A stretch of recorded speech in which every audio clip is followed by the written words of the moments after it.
नमस्कार दोस्तों, आज के इस वीडियो में मैं बात करने वाला हूँ शूज़ बिज़नेस के बारे में कि आप शूज़ बिज़नेस को ऑनलाइन सक्सेसफुली कैसे कर सकते हैं विद इन्वेस्टमेंट और विदाउट इन्वेस्टमेंट। यानी कि आप पैसा लगा करके कैसे कर सकते हो और बिना पैसा लगाए कैसे कर सकते हो। आज की इस वीडियो में मैं बात करने वाला हूँ सिर्फ इन्वेस्टमेंट के बारे में कि इन्वेस्टमेंट लगा करके आप एक शूज़ का ब्रांड ऑनलाइन कैसे सेटअप कर सकते हो। नेक्स्ट वीडियो बनाऊंगा जहाँ पर मैं ये बताऊंगा कि विदाउट इन्वेस्टमेंट जहाँ पे आपका एक रुपये भी ना खर्च हो और आप एक शूज़ का ब्रांड जो है बना सकें और उसको सेल करके अच्छे खासे पैसे कमा सकें। तो जैसा कि मैं बात करने वाला हूँ आज इस वीडियो में शूज़ के बारे में। तो शूज़ के बारे में मैं क्यों बात कर रहा हूँ? क्योंकि देखिए, आप जानते हो कि हमारे देश की जनसंख्या 140 करोड़ से ऊपर है। अब इतने लोग हैं तो जूते-चप्पल तो पहनेंगे ही पहनेंगे।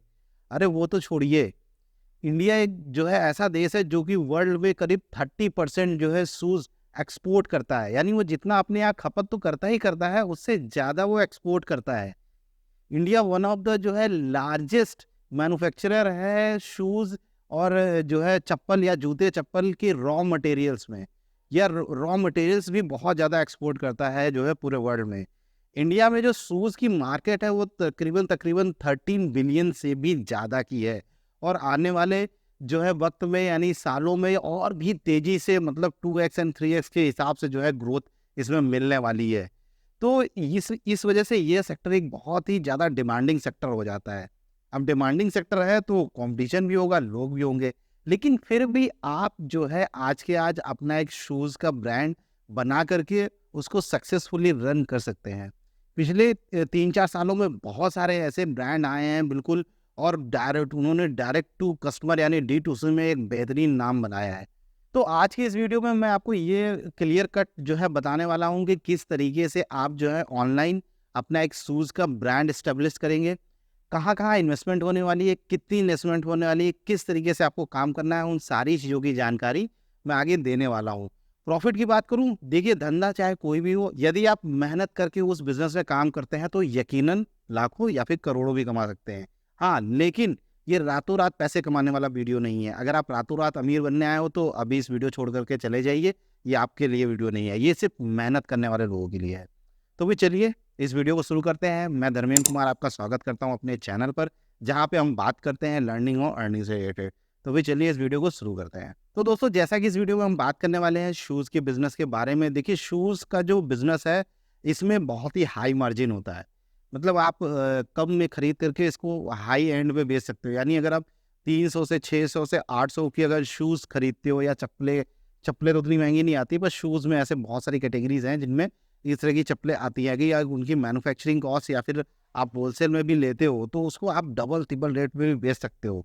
तो इस वजह से जो शूज़ का सेक्टर है वो बहुत ही अच्छा प्रॉफ़िट कमाने वाला सेक्टर है और बहुत ही तेज़ी से ग्रो होने वाला भी सेक्टर है। अगर आपको सही नॉलेज है, तो इस सेक्टर में आप बहुत ही तेज़ी से ग्रो हो सकते हो और बहुत अच्छी इनकम जनरेट कर सकते हो।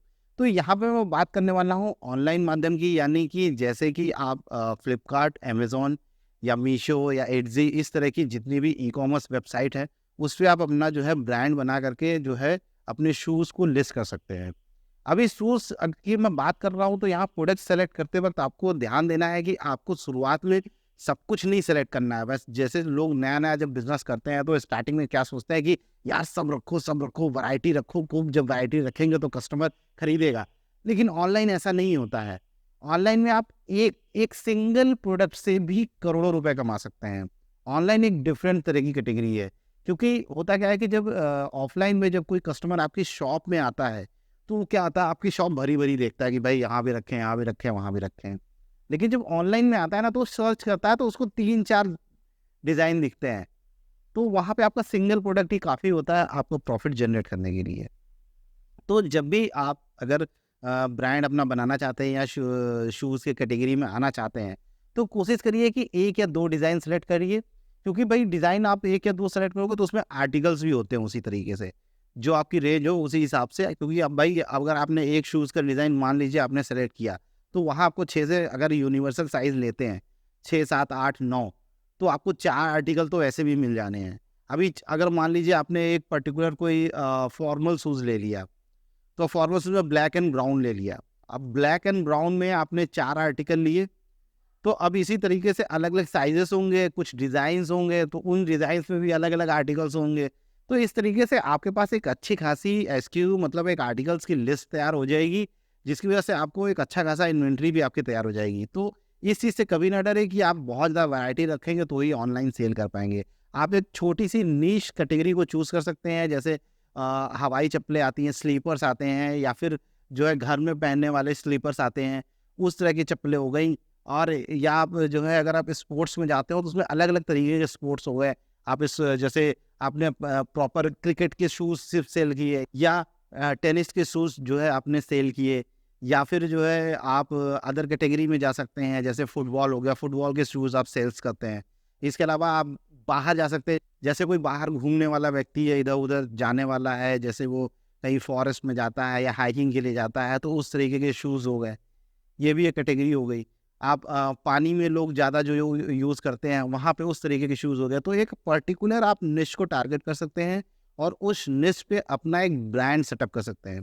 ब्रांड सेटअप करने का मतलब ये है कि आप जो भी कैटेगरी जब आप चूज़ कर लेंगे, अपनी एक निश चूज़ कर लेंगे, एक छोटी-सी निश आपने चूज़ कर ली। मान लेता हूँ मैं कि आपने क्रिकेट शूज़ की जो है निश चूज़ कर ली कि मैं क्रिकेट के शूज़ बेचूँगा। तो आपको उसी क्रिकेट के शूज़ के हिसाब से ही अपना ब्रांड नेम रखना है, कि वो जो ब्रांड नेम है वो रिफ्लेक्ट करता हो कि आपके क्रिकेट के शूज़ आप बेचते हो। तो इस तरीके से आपने अपना ब्रांड नेम सेलेक्ट कर लिया। अब आपने अपने आर्टिकल्स तैयार कर लिए, 2-3 डिज़ाइन्स रख ली, उसी में आर्टिकल्स आपको मिल ही जाएँगे, क्योंकि क्रिकेट तो काफ़ी लोग खेलते हैं भाई। 10 से 12 साल से ब बच्चे स्टार्ट कर देते हैं क्रिकेट खेलना, और तो उसमें आप अच्छी खासी साइज़ भी आपको मिल जाएगी और आर्टिकल्स और डिज़ाइन तो आप बना ही लोगे। तो इस तरीके से आपने अपना शूज़ का सेटअप कर लिया, डिज़ाइन चूज़ कर लिया, और आप जो है ऑनलाइन वहाँ पर लिस्ट कर दीजिए, यानी फ्लिपकार्ट, अमेज़न, मीशो, इट्ज़ी और भी कोई वेबसाइट है वो, तो उस पे आप लिस्ट कर दीजिए। उसके बाद वहाँ पर एडवर्टाइज़मेंट आपको शुरुआत में लगानी पड़ेगी। बिना प्रमोट किए तो भाई आपका ब्रांड ऊपर होगा नहीं। जब वो प्रमोट करेंगे, लोग उसको खरीदेंगे, यूज़ करेंगे, फिर रिव्यू करेंगे, फिर उसको यूज़ करेंगे, फिर रिव्यू करेंगे, दूसरों को बताएँगे, दूसरा खरीदेगा, तो उसके बाद आपका एक ब्रांड बनने लगेगा। यहाँ पर एक तरीका ये भी है कि यदि आप फ्लिपकार्ट, अमेज़न, मीशो पे नहीं सेल करना चाहते, तो आप अपनी वेबसाइट बना कर के भी सेल कर सकते हैं। अगर आप उसके साथ-साथ भी अपनी वेबसाइट बनाते हैं, ई-कॉमर्स के साथ-साथ भी, तो भी यहाँ पे बहुत अच्छा रिज़ल्ट जो है देखने को मिलता है। तो आप अपनी वेबसाइट बना सकते हैं, या फिर अगर आप कमज़ोर हैं वेबसाइट में, या आपको लगता है कि मुझे टीम बहुत ज़्यादा बनानी पड़ेगी, तो आप शॉपिफ़ाई से जो है अपना वेबसाइट बनवा सकते हैं। वहाँ पर मंथली आपको चार्जेज़ देने पड़ते हैं, जो है उसको दे दीजिए, बाकी वो सब कुछ बना कर के दे देता है। आपकी पूरी कैटलॉग बना करके दे देगा, आपका पेमेंट गेटवे सब कुछ तैयार करके देगा। दूसरा, आपका जो है जो वेबसाइट अगर आप खुद बनाते हो, तो उसमें वेबसाइट को डाउन आप ये अगर मान लीजिए अचानक से ट्रैफ़िक आ गया, तो वेबसाइट डाउन होने का डर होता है, क्रैश होने का डर होता है। लेकिन अगर आप जो है शॉपिफ़ाई वगैरह पे वेबसाइट बनाते हो ना, तो वहाँ ऐसा कुछ नहीं होता। जितना भी ट्रैफ़िक आएगा वो उसी हिसाब से आपकी वेबसाइट को अप रखेगा हमेशा।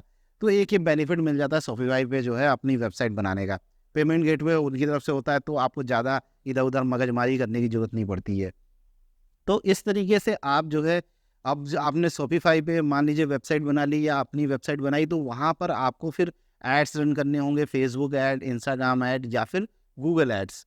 अब देखिए, Google ad and Facebook ad जब आप शुरू में रन करोगे, तो थोड़ा-सा कॉस्ट ज़्यादा आएगी, क्योंकि होता क्या है कि शुरुआत में ये जो कंपनियों के जो एड्स के जो एल्गोरिदम या एआईज़ होते हैं, वो उतने ज़्यादा मतलब नोन नहीं होते, वो जानते नहीं कि आप क्या कर रहे हो। जब उनको एक बार पता चल जाता है कि आप क्या सेल कर रहे हो, किस तरीके का प्रोडक्ट है और किस तरीके की आपकी टारगेट ऑडियंस है, तो फिर आपके वहाँ पे जो है कॉस्ट थोड़ी-थोड़ी कम होने लगती है। देखिए, शुरुआत में कोई भी ब्रांड जब आप एस्टेब्लिश करते हो, तो वहाँ पे कॉस्ट अच्छी खासी लगती है। बिना कॉस्ट लगे आपका ब्रांड बनेगा नहीं। तो शुरुआत में थोड़ी कॉस्ट आपको देनी पड़ेगी। अगर आपको नहीं आता है, तो आप डिजिटल मार्केटिंग सीख सकते हैं। आजकल 2-200 250 में कोर्स आते हैं, किसी भी तरीके का आप डिजिटल मार्केटिंग का, सोशल मीडिया मार्केटिंग का कोर्स ले लीजिए और वो सीख लीजिए और अपना ब्रांड को प्रमोट कर लीजिए। अब हम बात कर लेते हैं कि भाई चलो ठीक है, हमने ये सब कुछ तो कर लिया, लेकिन जो है हमें जो है इतना सब करने के लिए कितना पैसा लगने वाला है और कितने समय में हम जो है रिटर्न कमाने लगेंगे। तो अगर मैं बात करूँ कि यदि पैसा लगाने की बात कर लूँ, कि यदि आपको नॉलेज है या स्किल है, नॉलेज कहने का मतलब आप पहले से ही थोड़े बहुत जो है शूज़ के फील्ड में हो, कोई जानकारी है, चाहे मैन्युफैक्चरिंग से हो, चाहे उसकी मैनेजमेंट से हो, चाहे सेलिंग से हो, अगर इस तरह की कोई भी जानकारी है या ऑनलाइन सेलिंग की जानकारी है, तो यदि आप एक अच्छा ब्रांड बनाना चाहते हो, महीने की अगर मतलब इनकम आप 50,000 से ऊपर करना चाहते हो, तो आपको यहाँ तकरीबन तकरीबन 5 से 7 लाख रुपए का टोटल बजट लेके चलना पड़ेगा, क्योंकि कुछ स्किल्स आपको आती है तो वहाँ आपको बेनिफिट मिल जाएगा। तो वो उसके लिए आपको दूसरे लोगों को हायर नहीं करना पड़ेगा, वो खुद आप मैनेज कर सकते हो या किसी और से भी बहुत ही आसानी से मैनेज करवा सकते हो। तो यहाँ पर आपको 5 से 7 लाख का जो है तकरीबन बजट रखना पड़ेगा, जिसमें आप 3 से 4 लाख का अपना इन्वेंट्री का बजट रख लीजिए और बाकी एडवर्टाइज़मेंट और अदर मैनेजमेंट के लिए आपका बजट इतना रखना ही पड़ेगा। फिर हाँ, जब सेल आएगी तो थोड़े और भी पैसों की ज़रूरत पड़ने वाली है। यदि आपके पास स्किल नहीं है और आपको जानकारी नहीं है इस चीज़ की, तो आपको यहाँ पे तकरीबन 10 से 12 लाख रुपए का जो है बजट लेके चलना पड़ेगा, क्योंकि अगर आपको जानकारी नहीं है तो हर एक स्टेप पे आपको किसी न किसी की हेल्प चाहिए होगी। तो अब कोई भी हेल्प अगर करने आएगा तो वो फ्री में तो करेगा नहीं, वो पैसे चार्ज करेगा। तो इस वजह से वहाँ पे पैसे अच्छे खासे लग जाते हैं, लेकिन फिर भी जो है आप ब्रांड जब जानकारी हो जाएगी तो ब्रांड बना ले जाओगे।